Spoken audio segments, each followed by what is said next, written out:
Taronga Zoo and Seals for the Wild, proudly powered by Red Energy. My name's Ben, I'm one of the very lucky marine mammals keepers here at Taronga Zoo, and before we get things started, I'd like to acknowledge the traditional custodians of the land that we're currently on, the Camaragal. The Camaragal, and especially Camaragal women, shared a very close connection to the ocean, Sydney Harbour, and all of the animals that lived in it. And through our seals, we hope to share that same connection. Now, speaking of seals, all the seals you'll be meeting today, they're either rare, rescued, or have been relocated. And these seals are some of Taronga's very special ambassadors for the wild. Especially the first seal you'll be meeting today, his name is Abel, and he's a 4-year-old New Zealand fur seal. Now, as you'd expect, New Zealand fur seals are found in the waters around New Zealand, but they're also the most common seal species you'll find right here in Sydney Harbour. Abel himself was actually found on Cornell Beach after being attacked by a shark. When he was found, he was very young and very weak, but luckily our wildlife hospital team rescued him and nursed him back to this healthy state that you can see him in now. But Abel spent many months in our care, and he was deemed not a suitable candidate to be released back out into the wild. So he came down here to Taronga Zoo to be an ambassador for his species. Now Abel's going to be showing you a behaviour he's learning today known as shape discrimination. You see, all of our seals at Seal Theatre have their own shape, and we train all of our seals to go to that shape when it's presented to them. Now Abel's shape is that green cross that you can see in keeper Ange's hands there. Ange will blow a whistle twice, and Abel will have to touch his nose. If he gets it, let's give him a big round of applause.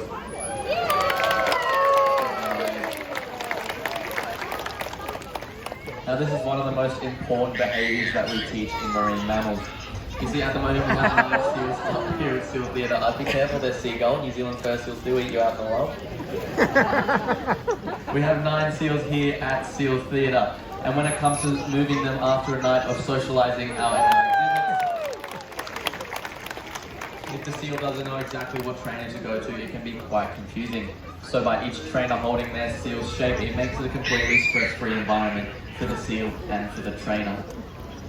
Now you might notice that Abel does have quite a shaggy appearance on him. As I mentioned, he is a fur seal.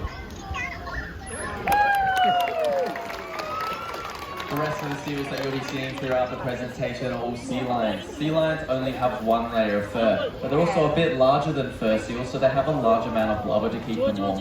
Fur seals, however, tend to be a bit smaller, but they have a 2 very thick layers of fur on them that keeps them warm in some sub-Antarctic waters where these guys can be found. Well, I think Abel did a great job, so why don't we give him a big round of applause.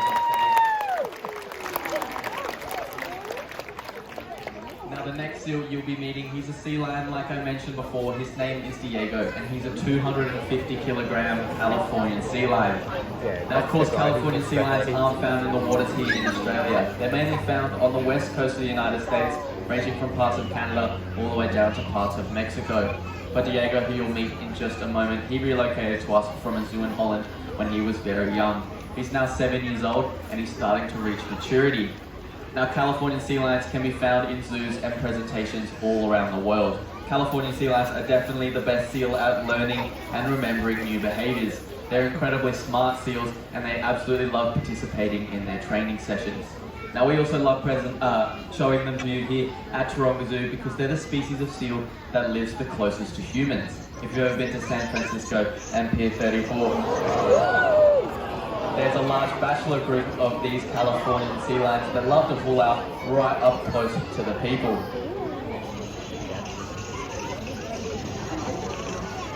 Now, out there in the wild, seals of course do have to chase down their prey. And often when they're chasing down this prey, they can use up a large amount of energy.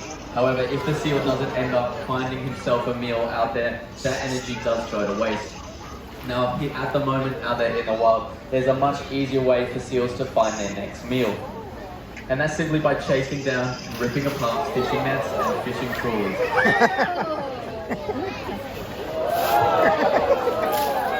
Seals, especially a male Californian sea lion like Diego here, they're very easily able to rip apart this netting due to their incredibly powerful neck and jaws. However, once this netting comes ripped apart, it's very easy for the seal and many other marine animals to get tangled in the net. As the net grows, sadly the seal won't grow with the net, and this can cause an unfortunate ending for many marine animals out there in the wild. However, luckily for Diego, he does have keeper Ange today, so he can get that net off.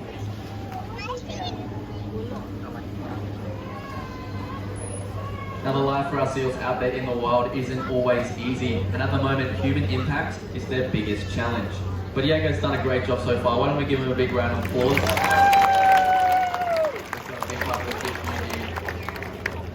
Now you might have noticed just how easily Diego catches the fish that are thrown to him, and that's because of his absolutely incredible whiskers. Diego, why don't we give everybody a little bit of a closer look? Now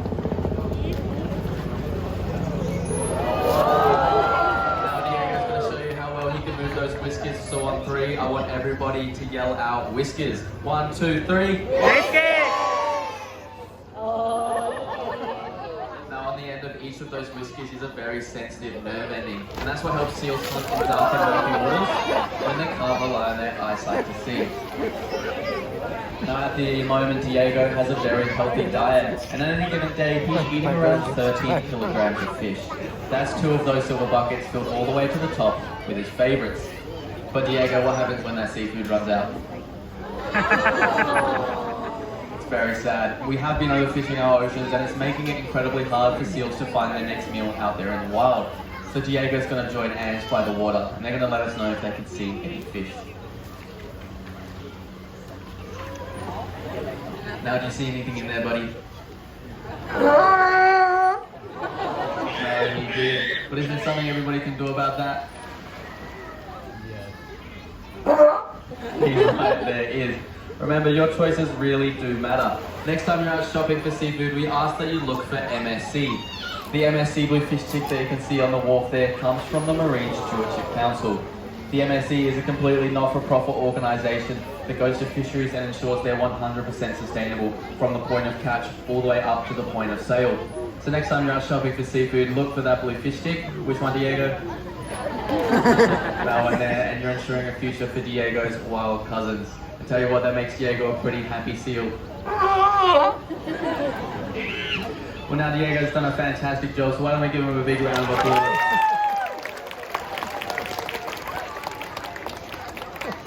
And he's making his way off stage for the next seal you'll be meeting. He's another sea lion just like Diego, but he's an Australian local. His name is Moby, and he's a 4-year-old Australian sea lion.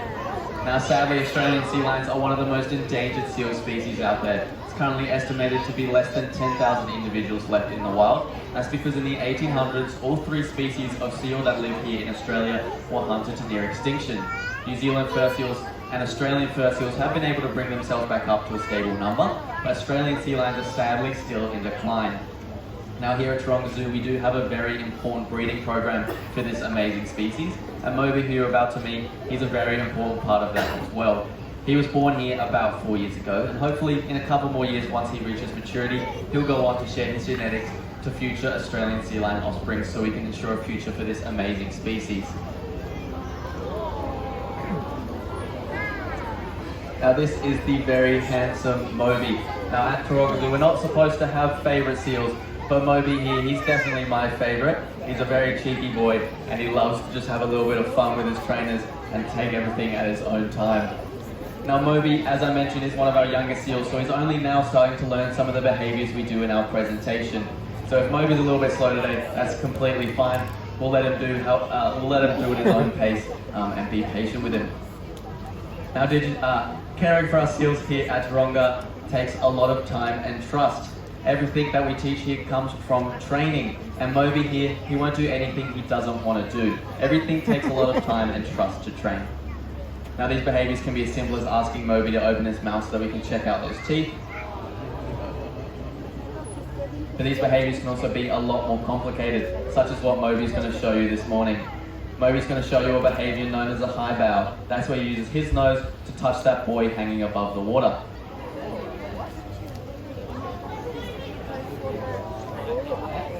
Then once Moby gets in position, he needs all of you to give him the cue to jump. So on the count of 3, as loud as you can, I want you to yell out, "Jump, Moby." Do we think we can do that? Alright, let's give this a shot. On the count of 3, jump Moby. 1, 2, 3. Jump Moby!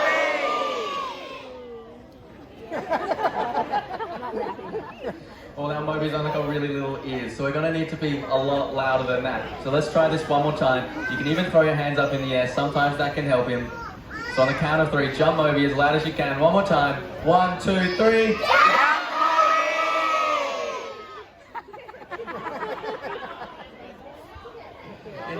fine, Moby, it's fine, we're not waiting.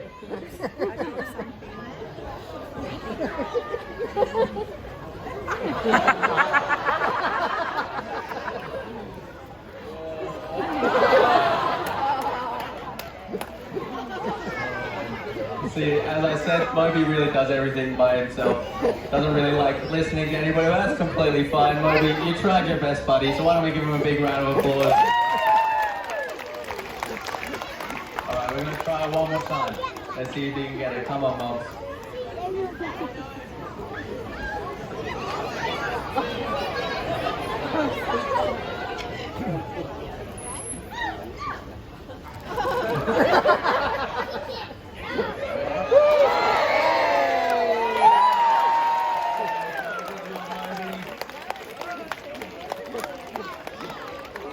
Finally see just how powerful these seals are in their upper body and in their chest. On the land, a seal like Moby would very easily be able to outrun us over short distances. That was a fantastic jump from Moby, so why don't we give him another big round of applause.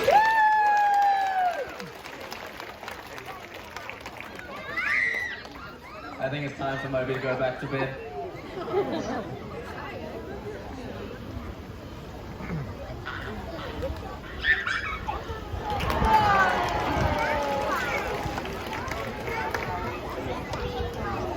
Well, and now as Moby heads way back to bed, he will be introducing the next seal that we were meeting. She is another Australian sea lion just like Moby, but she's a bit older. Her name is Nala and she's 11 years old.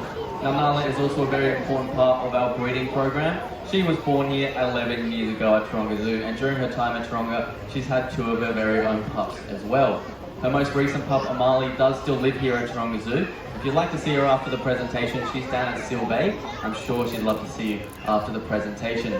Now you'll notice that when Nala comes out here, her 2-tone coloration of the Australian sea lion is a lot more prominent and a lot more bright. Female Australian sea lions stay this 2-tone coloration for their entire life, whereas the males, once they reach maturity, they turn a dark chocolate brown and develop a very beautiful blonde crest on the top of their head. Male Australian sea lions can also reach weights of up to 350 kilograms, whereas females of this species only ever stay between 60 and 100 kilograms. Now, did you know you all have something in common with Nala? Have a look at your hand, and now have a look at Nala's front flipper. The bone structure in our hand is the same bone structure found in that flipper. Now, those flippers might look awkward for moving around on land, but they allow eared seals just like Nala to move much easier and quicker than you might expect.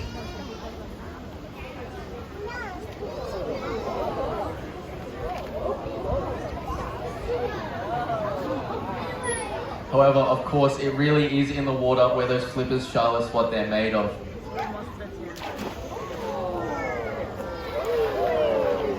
Moving like this through the water is known as bowing or porpoising, or it's not, because Nala found a fish at the bottom of the pool.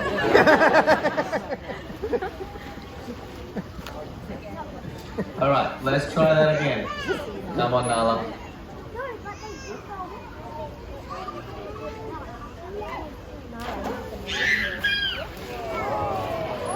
Now, as I mentioned, that behaviour there is known as bowing or porpoising. It's an incredibly energy efficient way for many air-breathing marine animals to move through the water, catching a quick breath of air every time they leap. This allows seals to keep up their terrific speeds of up to 40 kilometers an hour when chasing down their prey or when escaping from a predator. Now, of course, seals are predators out there in our oceans, but there are quite a few others, one of which can be found right here in Sydney Harbour. It's very important for a healthy ocean, but it's quite often misunderstood. Nala, do you want to give everybody a hint on what I'm talking about? When you're ready.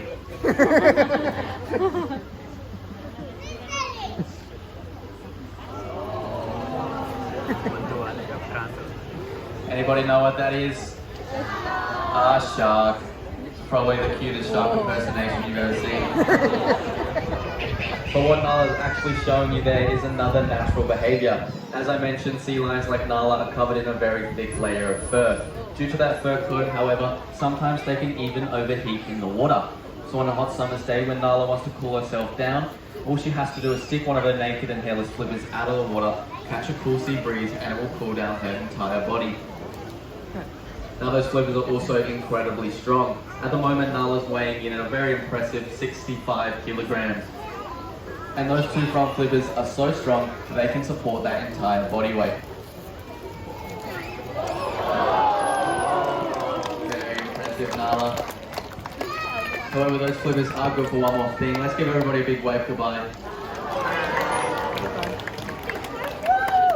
Now, we really do appreciate you all coming to Taronga Zoo and Seals for the Wild today. Please stay right where you are because our seals and keepers will be back out to say their final farewell. But remember, next time you're shopping for seafood, ask for MNC and you can all be champions for the wild. I hope you have a fantastic day here at Taronga and I'll see you all next time. Bye for now, everybody.